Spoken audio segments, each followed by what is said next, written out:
It's the morning of Monday, March 23rd on the Auburn Torch, and Auburn men's and women's golf teams are both playing already. Let's take a look at how they're doing.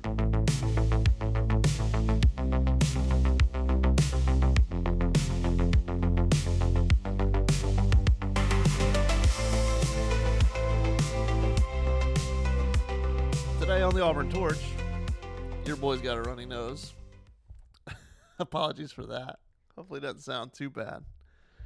But there's a lot of activity today, starting with right now, as I'm recording, and surely as you listen, especially if you're listening soon after I post it, Auburn men's golf is on the front nine.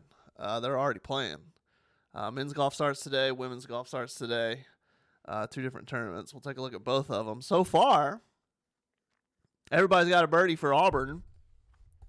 But it's Jake Albert's 1 under. He's managed to do it without a bogey. Everyone else has a bogey with their birdies. But Jackson just now teed off, it seems. He just parred number 1. So Jackson's still getting going. He teed off last for Auburn. Auburn's 1 under right now, just getting started. They're at the Valspar Collegiate, somewhere in Florida, Palm City, Florida. Also today, women's golf. Women's golf is playing in the Fort Worth area. And it's the Charles Schwab Collegiate Invitational. Very swanky, right? At Colonial Country Club. And I was looking at, what Auburn posted. And Melissa Llewellyn was talking about, she singled out, there's a stretch of holes called the Horrible Horseshoe. Holes 3, 4, and 5. And I'm like, well, we got to take a look at that. So, if you're watching on video, here's the map, and I kind of get it.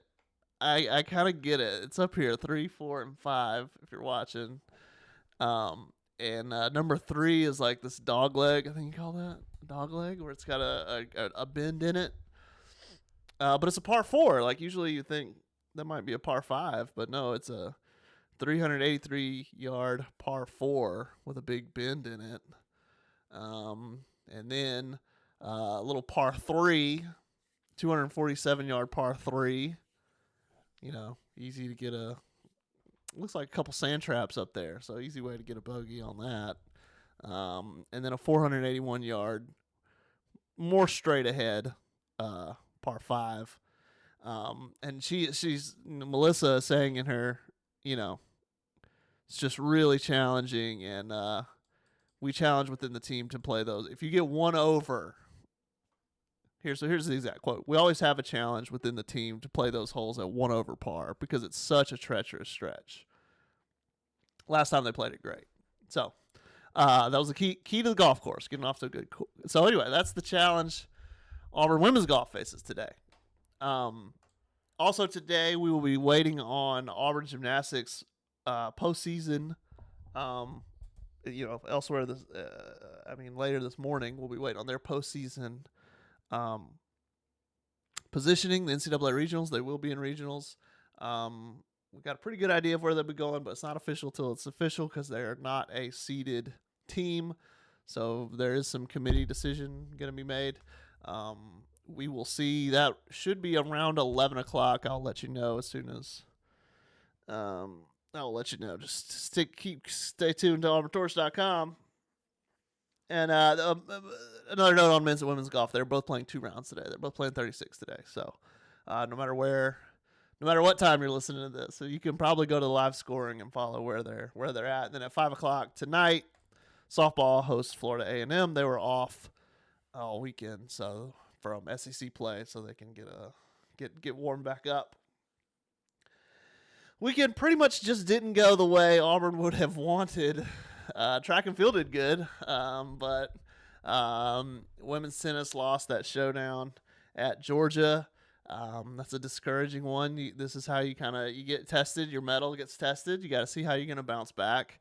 The trickiest part is, they're going to have to win there to win the NCAA championship because Georgia just so happens to be hosting the NCAA championships and the NCAA finals at the end. So, and then, they got that facility there. And it's just Auburn's going to have to win there. I mean, hopefully, I don't know. Obviously, as a competitor, Auburn's like, well, we're just, you just got to win. Maybe hope Georgia gets eliminated and you don't have to face someone with home field advantage there. But Auburn's looked pretty unbeatable against everyone else except Georgia all season. So we'll see how it goes, and we will see, I think, tomorrow how the rankings kind of get affected there. Lost the doubles point for the first time, and I detailed, if you go to Auburn Torch, there's a couple points there where Auburn really had a chance to turn that doubles point around. Like, it was, man. And Georgia just came up with the serve it needed, when it needed it. And, dogs win. That's how it goes. So Auburn's got to try to get it back from them another time. But between now and then, there's a lot of SEC left. Most of the conference schedule is left. Gymnastics, not what they wanted at SEC championships. They had to count really 2 falls. They had 2 falls, had to count one on beam. Really, a third was a misconnection, so that's 3 misfires. So they had to count 2 misfires. You don't want that. And in the postseason, it's so crazy. Just as a sport, I guess the only thing, it's so no one gets eliminated so fast. In basketball, like, yeah, you might have a rough stretch, but you don't get eliminated so fast. I guess if you had a false start in track or something, but in any instant, I mean, in postseason, if 2 come off the beam, you're toast. Your season's gonna end right where you are, in all likelihood. So Auburn it can't happen again. You just don't let it happen again. And then we'll see if they can, it would be a success for them to get to the Sweet 16 and then just kind of roll the dice and see where everything lands. But anyway, so we will get a little bit better look at their path, the possibilities that they have later on around lunchtime. So and I'll be posting something about it on the Torch. So please check it out. Hey, let me run. You guys don't want to hear me all clogged up any more than this. Men's tennis also, rough weekend. I mean, they had a rough four road matches in a row, and they ended up stealing the first one and then losing 3 straight. So that's discouraging for the men's tennis team, but they will be back at home this weekend. Women's and men's tennis is home all weekend, Thursday through Sunday. And so if there's good weather, I really encourage you guys to check it out. Maybe I'll be there too. I don't know. I haven't looked that far ahead. Anyway, let me go. You guys don't want to hear this congested noise anymore. We will be back tomorrow for final rounds of golf. So we'll talk a little bit more golf tomorrow. Maybe, you know what? We'll circle back and see how the women do on that horrible horseshoe. And yeah, that'll be fun. So anyway, we'll be back tomorrow. Take care. Keep it locked at auburntorch.com. More to come today.